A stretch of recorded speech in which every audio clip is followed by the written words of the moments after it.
Bonjour tous les viewers, voici ma deuxième vidéo. J'espère qu'elle va vous plaire. Après avoir visionné toutes les vidéos qui traitent des pyramides d'Égypte, j'ai été déçu par leur contenu. Les questions sont abordées, mais les réponses sont souvent évasives. J'ai donc décidé, après avoir créé mon site sur wix.com, de réaliser cette vidéo avec l'aide de mon petit-fils Théo. Nous allons vous présenter comment le peuple égyptien, dont une grande majorité de paysans, aurait pu élever la grande pyramide dite de Khéops. Les dynasties. Avant d'attaquer la construction proprement dite, faisons un peu d'histoire et revenons au début de la création de cette nation. L'ancienne Égypte commence vers 3100 avant Jésus-Christ et progresse durant les deux premières dynasties, dites Tinites.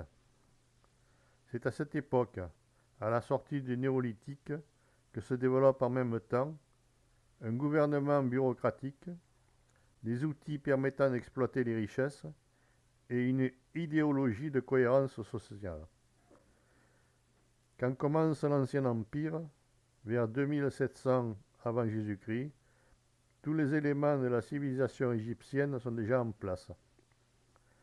Le régime est une monarchie à la tête du pays, un roi d'essence divine. Il est le fils de Ra, le dieu solaire. On le nomme Pharaon. Il est le garant de l'équilibre du monde et concentre tous les pouvoirs. La population. Il faut savoir que moins de 10% de la population, estimée entre 2 et 3 millions de personnes, sont des privilégiés. On trouve ainsi le pharaon, les vizirs, les gouverneurs, les scribes et les prêtres. Le reste de la population, soit plus de 90%, sont des misérables. Et les paysans représentent la majorité. Il y avait aussi des commerçants, des artisans, un système de santé et d'éducation pour les enfants. Le pays était défendu et protégé par une armée importante sous les ordres de Pharaon. Tout cela fonctionnait bien. Les paysans, grâce aux récoltes abondantes, dégageaient des richesses. Ces richesses étaient exploitées par la haute hiérarchie. L'élevage occupait une part importante. La pêche dans le Nil fournissait du poisson frais. L'administration était très hiérarchisée et utilisait l'écriture hiéroglyphique. La population se concentrait dans des grandes villes comme Hierakonpolis ou Memphis. Durant une grande période allant de la troisième dynastie jusqu'à la fin de la sixième, une grande stabilité règne dans le pays, en paix avec ses voisins. Il peut donc se développer en toute sérénité pendant environ 300 ans. Pour résumer, un chef, pharaon, entouré de gens compétents, des richesses abondantes, une longue période de tranquillité, tout était réuni pour que ce pays se développe et crée les pyramides. De tout temps, les rois ont eu des sépultures dignes de ce nom. À la préhistoire, le roi était enterré sous un simple monticule de terre. Vers 2800 ans avant Jésus-Christ, les techniques ont évolué et la sépulture du roi se situe dans un caveau à 20 mètres sous terre. Au-dessus, on construit un amas de pierres de dimensions variables. La hauteur pouvait atteindre 10 mètres. On l'appelle le mastaba. La construction est en briques crues pour les plus modestes et en pierre de taille pour les plus aisés. On en a découvert des centaines. Le passage à l'étape suivante a demandé des décennies. Il a fallu attendre un architecte de génie, prénommé Imhotep, au service du roi Djoser, vers 2770 avant Jésus-Christ, pour découvrir la première pyramide de l'histoire, construite à Saqqara. Il s'agit de la pyramide à degrés, construite en plusieurs étapes. La pyramide à degrés. Elle ressemble à un empilement de plusieurs mastabas, et atteint au final une hauteur de 62 mètres en 6 niveaux sur une base qui mesure 109 mètres par 121 mètres. C'est le record pour l'époque. Mais la pyramide en elle-même ne représentait qu'une toute petite partie du complexe funéraire. Le mur d'enceinte mesurait 270 mètres sur 540 mètres, soit 30 terrains de foot. C'était gigantesque. Le tombeau du roi était situé à 28 mètres sous terre, protégé par le premier mastaba. De nombreuses galeries ont été creusées dans la roche. Elles renfermaient beaucoup de trésors. Au point de vue architectural, cette pyramide, ou plutôt cet assemblage de mastabas, a été élevé au moyen de pierres de taille de petites dimensions. Les épaisseurs variaient de 30 cm à 50 cm. Ces pierres étaient disposées en couches horizontales. L'extérieur était recouvert de pierres de calcaire blanc, des carrières de Toura. Pour que cette construction arrive jusqu'à nous, il a fallu que le travail soit soigné et réalisé par des gens compétents.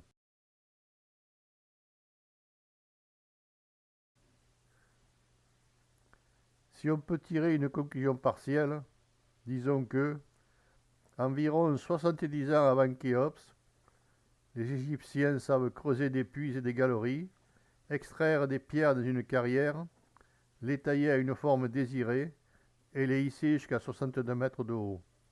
N'oubliez pas ces constats pour la suite. La sépulture de Houni. Mais les Égyptiens ne s'arrêtent pas là. Les idées foisonnent. Les rois se succèdent et chacun veut faire mieux, plus beau, plus haut que son père ou que son grand-père. C'est ainsi que vers 2600 avant Jésus-Christ, Houni a érigé la pyramide de Meyoum à l'entrée du Fayoum, un paradis. Cela n'a pas été facile. La pyramide a été construite en 3 étapes. D'abord un noyau central, très solide, entouré de 2 couches pour atteindre en finale 93 mètres de haut. Elle devait être magnifique, avec son revêtement blanc de Toura.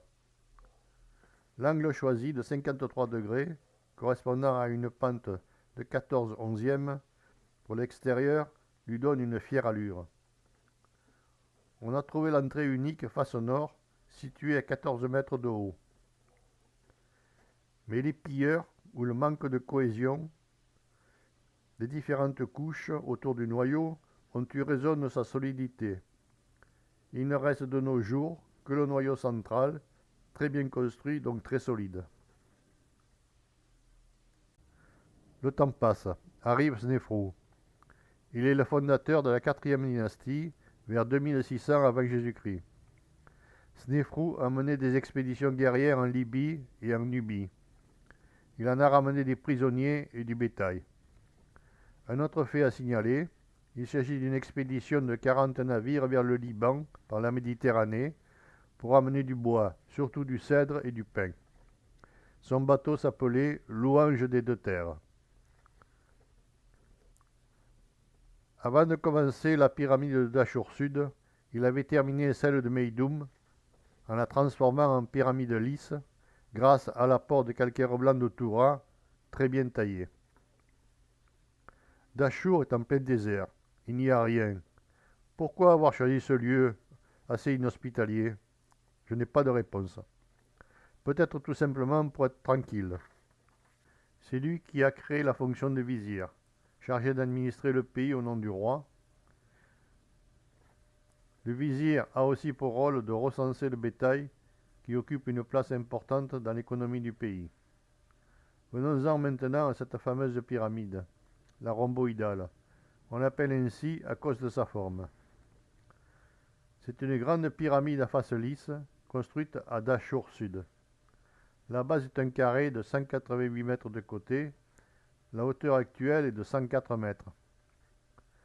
Au cours de la construction, des fissures sont apparues et pour pouvoir terminer l'ouvrage, l'architecte a dû réduire l'angle de pente. De 54 degrés à la base, il a continué avec un angle de 43 degrés. La pente de la partie basse est de 54 degrés ou 7/5, celle de la partie haute de 43 degrés ou 17/18. Le revêtement en calcaire blanc est encore bien présent aujourd'hui. Peut-être est-ce dû au fait qu'il n'a pas été posé à l'horizontale, mais avec un angle de 10 degrés vers l'intérieur, ce qui le rend plus stable. Des fouilles, à la base, ont permis de conclure que les fissures étaient dues aux mauvaises fondations au sol non rocheux. L'architecture interne est sobre. 3 chambres avec des toitures en encorbellement. 2 des chambres sont en sous-sol. La troisième a été bâtie au niveau du sol. Un couloir assure une communication entre ces deux parties. Cette pyramide a 2 entrées, une au nord et l'autre à l'ouest. Passons maintenant à la pyramide de Dashur Nord.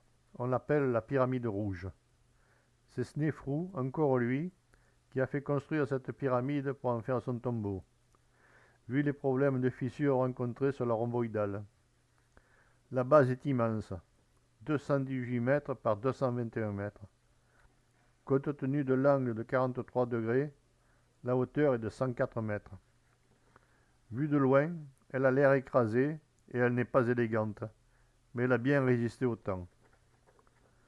À l'origine, elle était recouverte de calcaire blanc de Toura.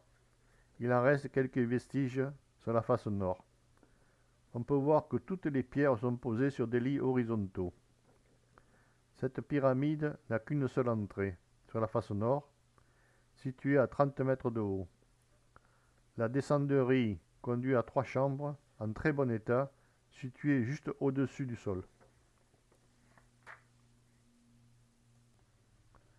Avant de parler de la pyramide de Khéops, faisons un peu le point de la situation. De nombreux mastabas ont été érigés. Plusieurs pyramides à degrés ont été construites, mais seule celle de Djeser est en bon état et a été restaurée récemment. 3 pyramides majeures ont vu le jour. D'abord celle de Meidum, qui s'est un peu écroulée, puis à Dashur, 2 magnifiques pyramides sous les ordres de Snéfrou, la rhomboïdale et la rouge, qui sont encore en très bon état, hormis le revêtement. On ne les visite pas de nos jours. Tout cela représente un savoir-faire considérable. L'extraction et la taille de gros blocs ne posent aucun problème. On sait les amener de Toura, d'Assouan par bateau. On sait les élever jusqu'à plus de 100 mètres, avec des moyens dérisoires, et pourtant ils l'ont fait. Calcul. Et un calcul, était-il doué? J'aurais tendance à dire oui. Mais regardons ce qu'il était capable de faire. Pour les longueurs mesurées en coudée royale, la coudée royale mesurait environ 52,4 cm. C'étaient les champions de la précision. Ils connaissaient les opérations classiques. Ils savaient extraire une racine carrée. Qui sait encore le faire de nos jours? Je pose la question. Aucun problème pour calculer une surface. Le carré, le rectangle, le triangle, le cercle, la sphère, ils savaient faire. Pour les volumes, pas de souci. Le cube, le parallélépipède, la pyramide entière ou tronquée, ils maîtrisaient. Au sujet de pi, ils ne connaissaient pas l'expression, mais ils savaient calculer une circonférence en prenant un coefficient qui valait 3,1605. Archimède, en 287 avant Jésus-Christ, a calculé la valeur de pi et a trouvé 22 septièmes, soit 3,1428. On sait aujourd'hui que la valeur plus précise est de 3,1459, avec des petits points derrière. C'est seulement au XVIe siècle que la valeur de 3,1459 a été appelée pi par Adrien Romain. En grec, périphérie s'écrit périphéria. Adrien a utilisé la première lettre du mot qui est pi. Le triangle de côté 3, 4, 5 était connu. Il l'utilisait sans connaître le théorème de Pythagore pour tracer des angles droits. Pour les angles, pas de système sexagésimal, mais ils utilisaient une fraction, par exemple 17/18, qui représente la tangente de l'angle concerné. Dans ce cas, pour 17/18, la tangente vaut 0,944, ce qui correspond pour nous à un angle de 43 degrés, 22. Pour tailler les pierres de revêtement, il traçait directement sur la pierre deux longueurs, 18 à l'horizontale, 17 à la verticale. Ça leur donnait la droite AB. Et c'est tout, pas plus compliqué que ça. Voici maintenant une autre conclusion partielle. Depuis les travaux de Houni, Imhotep, les techniques ont fait des progrès. Ils ont les moyens maintenant d'élever des blocs à plus de 100 mètres de haut. 104 mètres pour la rouge, 105 mètres pour la rhomboïdale, soit un progrès de 169%. Après ces précisions, très utiles pour comprendre la suite, venons-en, si vous le voulez bien, à la construction de la pyramide de Khéops. Khéops, suivant les égyptologues avertis, était le fils de Snéfrou et le petit-fils de Houni. Il aurait vécu de moins 2665 à moins 2626, suivant Historel, soit environ 40 ans. On a très peu d'éléments le concernant. Seule une toute petite statue nous est parvenue. Le reste a-t-il été détruit? Pendant sa jeunesse, on peut penser qu'il a suivi son père sur les chantiers en cours à Dachau. Aussi, quand il décide de faire construire sa pyramide, il sait de quoi il parle. Avec l'aide de son architecte, Émionou, il va définir son projet. Khéops est ambitieux. Il veut faire plus beau que son père. Il en a les moyens. Son peuple est soumis et à ses ordres. L'architecte est entouré d'une équipe compétente, pleine d'expérience. Le savoir-faire est là, il faut en profiter. Pendant les crues du Nil, les paysans ne peuvent pas cultiver la terre. Ils sont donc employés à construire la pyramide. Cela a dû se répéter 200 ans avant.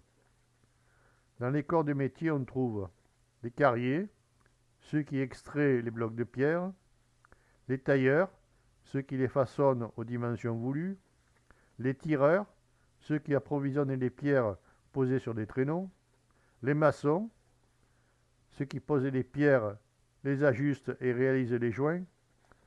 N'oublions pas les marins du Nil, qui amenaient les blocs de Toura et d'Assouan au chantier. Il y avait aussi les marins de la mer Rouge et de la Méditerranée. Les contremaîtres dirigeaient ce beau monde, et l'architecte et Khéops supervisaient le tout. Dans ce qui suit, on assiste à une discussion entre Khéops et son architecte pour fignoler le projet. Voilà comment je vois ma pyramide, dit Khéops. D'abord, elle sera lisse et blanche. La base mesurera 440 coudées de côté.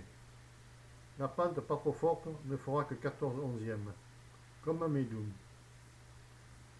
La hauteur sera donc de 146 mètres, soit à peine 40% de plus que la rhomboïdale. Cela me semble réalisable. Ok, mais évitons les erreurs du passé, comme par exemple le manque de cohésion à Medum, les fissures à la rhomboïdale à cause d'un terrain mal préparé, les fondations insuffisantes, et la pente à 14/11 me semble bonne.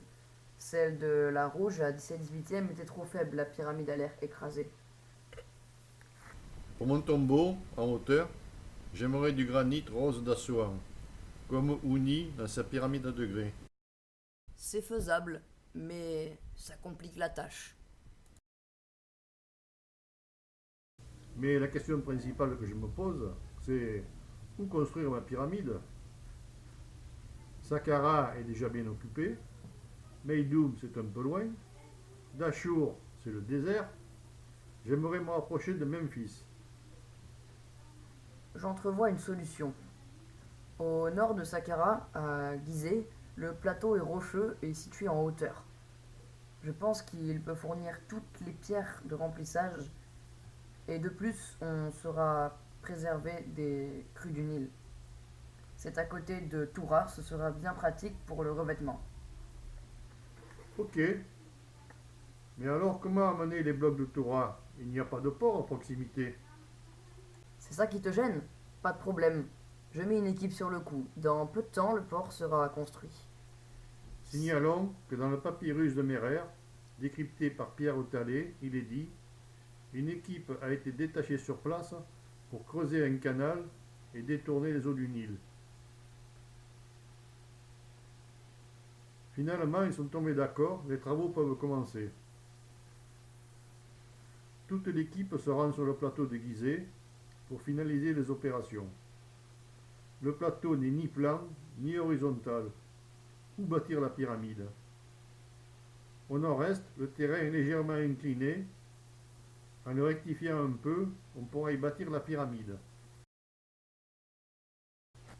C'est pas horizontal, la pyramide va glisser. Facile.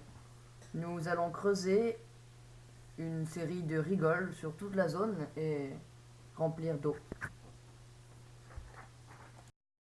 Elles nous donneront un niveau parfait, il faudra juste retailler les inégalités. De plus, la bosse rocheuse au centre va nous épargner quelques blocs. Elle fera aussi l'office d'ancrage en cas de tremblement de terre.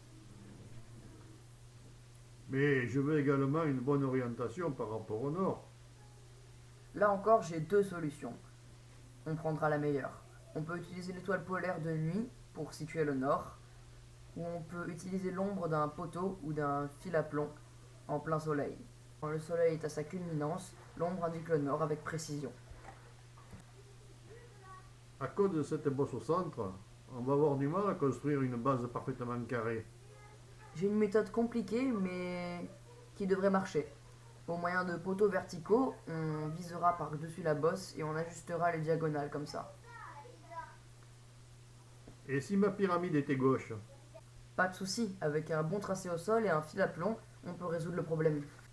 Je ne vois plus de problème majeur, je suis rassuré. Lançons la construction si tu veux bien. J'ai déjà anticipé, l'extraction des blocs de calcaire blanc a commencé à Toura. On va recevoir les premières pierres pour construire dans pas longtemps. Mais avant de les poser au sol, il faut daller toute la surface et réaliser un ancrage dans le sol pour éviter les glissements. De plus, j'ai fait aménager deux pistes pour les traîneaux. Une qui ira de la carrière en contrebas pour les pierres de remplissage et une autre qui partira du port pour les gros blocs de Toura et d'Assovan. Cela évitera les embouteillages. Pour que tout glisse mieux, on arrosera les traîneaux tout au long du parcours avec un produit lubrifiant. Mais je me pose une question. Comment pose-t-on les blocs? Faut-il commencer par le centre ou par l'extérieur? Non, c'est pas la bonne solution. Il faut commencer à poser les pierres de revêtement bien alignées au sol et ensuite on pose les pierres de remplissage contre. Pour la solidité de l'ensemble, on réalisera 7 ou 8 rangs de pierres bien taillés et bien ajustés. Ça nous servira aussi de chemin de roulement. Le reste sera rempli avec des blocs bruts de carrière liés entre eux par du ciment. Pour gagner du temps, plusieurs équipes feront le même travail, répartis sur les 53 000 m². Il faudra au moins 8 équipes.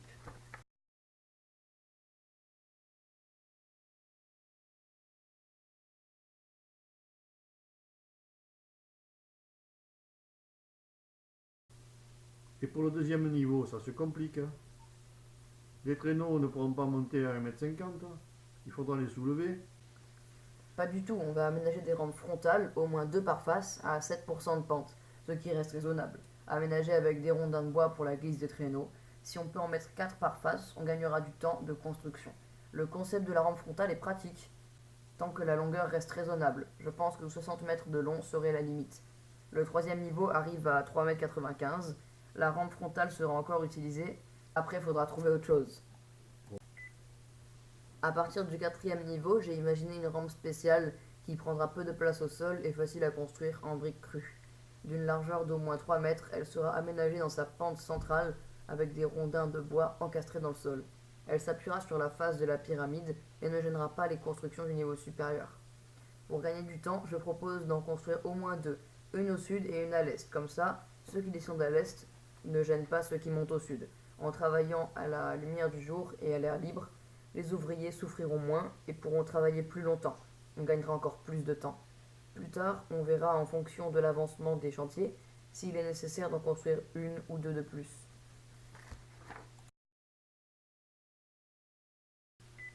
Cette rampe à 7% est dimensionnée pour un bloc de 2,5 tonnes, ce qui est largement suffisant. Elle mesurera 88 mètres de long tout compris et elle nous amènera jusqu'à 90 mètres de haut.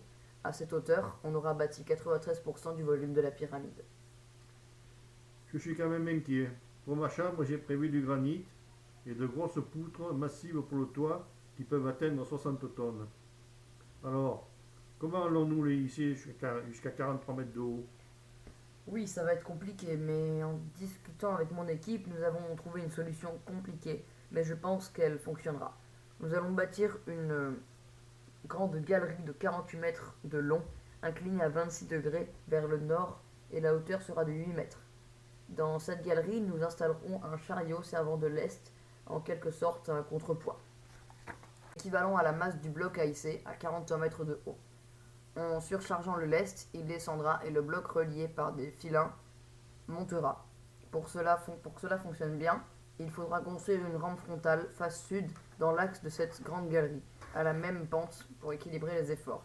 J'ai réalisé un croquis pour expliquer le fonctionnement de cette grande galerie. Regarde le schéma suivant. Le lest est en haut, le bloc au sol. Le lest descend, le bloc monte. Ensuite, on bloque le bloc, on remonte le lest vide. Et puis le lest plein descend et le bloc monte, etc. jusqu'à ce que le bloc soit arrivé à 43 mètres de haut. Ce système présente un inconvénient, c'est sa lenteur. En effet, compte tenu de la longueur de la rampe sud et de la course utile de la grande galerie, il faut faire descendre le lest 3 fois pour amener un bloc à 43 mètres de haut. Le lest peut être constitué de sacs de sable de 25 kg, faciles à manipuler, qui sont soit vidés en bas, soit déposés en bas et remontés pour une nouvelle manœuvre. Le lest est une simple cage en bois dans laquelle on empile autant de sacs que nécessaire, le maxi étant de 60 tonnes. En fait, ce système va nous permettre de hisser tous les blocs et poutres nécessaires pour construire la chambre et son toit. Ils seront stockés à 43 mètres de haut dans l'ordre de montage. Et mieux, je ne vois pas comment ce système complexe va pouvoir monter tous les blocs à 64 mètres de haut. C'est impossible. Dès que les herses sont en place et que les murs de ma chambre sont élevés, les filets de liaison ne peuvent plus passer entre les murs. Elle ne sert plus à rien.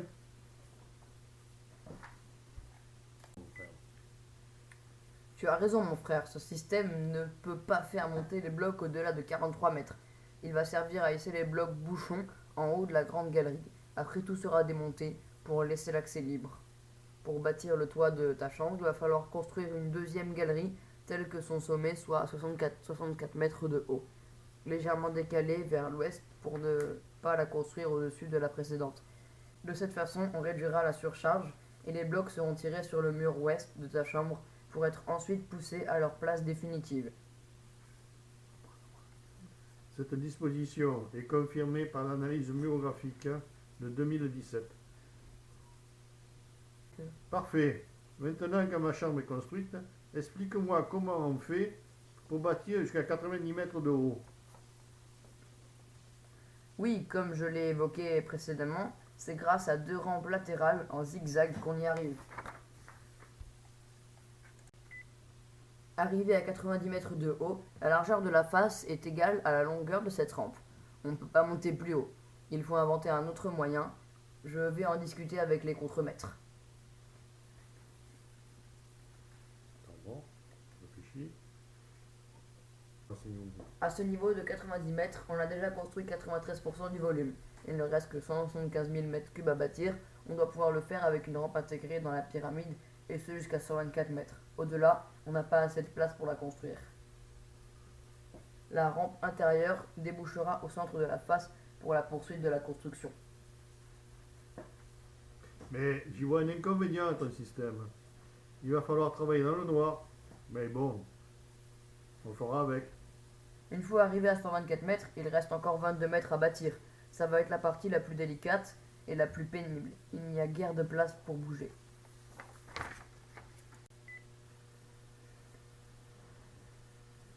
La base à 124 mètres mesure 34 mètres de côté. Heureusement, les blocs à monter sont plus petits parce que difficiles à manipuler. Ils ne feront pas plus de 400 kg chacun, voire moins. On va continuer l'ascension dans un couloir vertical en hissant les blocs à la main. Au début, ce sera facile. Il y a suffisamment de place pour faire une traction horizontale. Puis vers la fin, il faudra hisser le bloc du niveau 124 en tirant sur un filin. Mais pour réduire les efforts, nous utiliserons un contrepoids de même masse que le bloc à monter. Comme ça, l'effort à fournir sera seulement celui dû au frottement des filins. Le couloir vertical sera de section constante de 4 par 4 mètres jusqu'à 137 mètres.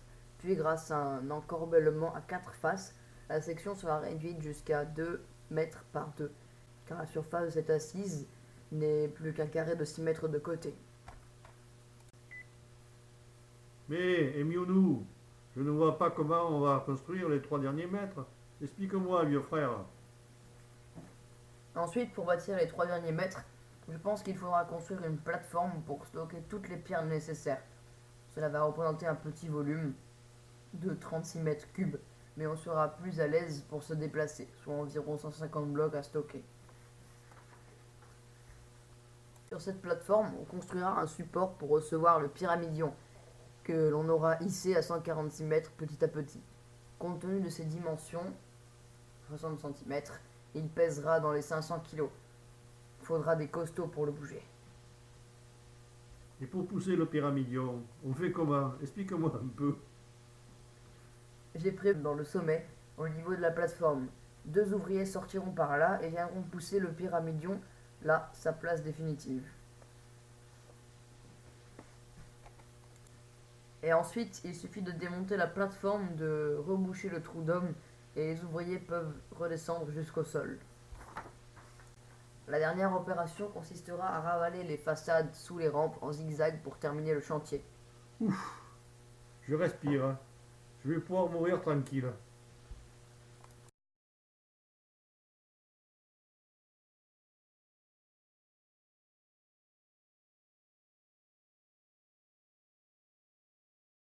Voici un dénouement possible de l'histoire de la Grande Pyramide. Les années ont passé. La pyramide de Khéops est terminée, mais l'entrée est encore ouverte. Le pharaon est toujours en vie. Elle est magnifique, toute blanche. Elle éblouit au soleil. On ne peut pas la regarder fixement, ça fait mal aux yeux. Tout va pour le mieux dans la famille royale. Khéops a eu 3 épouses et pas moins de 14 enfants. Parmi cette descendance, Khéphren est appelé à lui succéder un jour ou l'autre. Il pense déjà à faire construire son propre tombeau. Un soir, on entend plusieurs bruits dans la pyramide. Des bruits aussi forts que le tonnerre. C'est la terreur à Gizeh. Tout le monde s'interroge. Le lendemain matin, une délégation, architecte en tête, va inspecter l'intérieur de la pyramide sans savoir ce qu'ils vont découvrir. Ils inspectent d'abord le couloir ascendant, mais ne découvrent aucune anomalie. La galerie a une architecture complexe. Ils pensent que la toiture à encorbellement a pu bouger et se déformer, d'où ces bruits. Ils allument plusieurs torches, font un peu d'escalade vers le plafond, mais ne trouvent rien de probant. Quand ils entrent dans la chambre du roi, c'est la stupeur, puis la panique. Toutes les poutres du plafond en granit sont fissurées. Certains membres de la délégation ressortent en courant, de peur d'être emmurés vivants. L'architecte consulte son équipe. Il faut très rapidement étayer le plafond pour éviter que tout s'écroule. Il faut aussi aller inspecter au-dessus pour faire un bilan complet. Nous allons creuser un tunnel en partant du sommet de la galerie et en se dirigeant vers le sud. On est sûr de tomber au-dessus du plafond. Au bout de quelques jours, le tunnel est creusé. Il débouche exactement où c'était prévu, au-dessus du plafond. L'inspection va pouvoir se faire. Arrivés sur place, les responsables, à l'aide de torches, constatent les dégâts. C'est horrible. Les poutres en granit sont coupées en deux. Une catastrophe majeure vient de se produire à Gizeh. Malgré toutes les précautions qui ont été prises, les éléments de décharge n'ont pas été efficaces. C'est une catastrophe irréparable. Khéops, qui a assisté à l'examen des dégâts, est paniqué. lui qui se voyait déjà à l'abri dans son sarcophage de granit, en route vers l'au-delà. Il dit « Il n'est pas question que cette chambre soit mon tombeau. Trouvez très rapidement une solution de secours. » Des solutions, il n'y en a que deux, la chambre souterraine et la chambre de la reine. La chambre souterraine aurait pu faire l'affaire, mais elle n'est même pas terminée. C'est pas digne de Pharaon. La chambre de la reine est terminée depuis longtemps, mais elle est petite, à peine 30 mètres carrés. Et en plus, elle est en calcaire. Certes de bonne qualité, mais ça ne vaut pas le granit rose d'Assouan. C'est pas terrible pour un roi. Képhren, qui suit l'affaire de près, a été informé de cet incident gravissime. Il dit « Mon père, dans sa folie des grandeurs, a voulu faire trop complexe. Avec sa chambre en hauteur et ses matériaux très lourds, il a fallu construire non pas une, mais 2 galeries. C'est absurde. Pour ma pyramide, je vais revenir à l'architecture du passé, comme le faisaient Ouni et Snéfrou. Mes chambres funéraires seront au niveau du sol. C'est plus facile à construire et c'est plus économique. Je vais gagner du temps et de l'argent. Du coup, plus besoin de construire 2 galeries. » Pour terminer cette fiction, inspirée de faits réels, signalons une grande absente, la momie de Khéops. Et c'est peut-être là le plus grand mystère de cette pyramide. On peut toujours dire que la momie est quelque part dans la pyramide et qu'un jour ou l'autre, on la découvrira dans une chambre secrète. Mais si on réfléchit un peu, il est tout à fait possible qu'au dernier moment, faute de mieux, les responsables aient décidé d'inhumer le pharaon dans la chambre de la reine. Pourquoi pas sous le plancher? Peut-être qu'un jour, des fouilles importantes nous donneront la réponse à cette énigme. Le mystère durera encore longtemps pour le plus grand bien de l'Égypte et de ses touristes. Fin.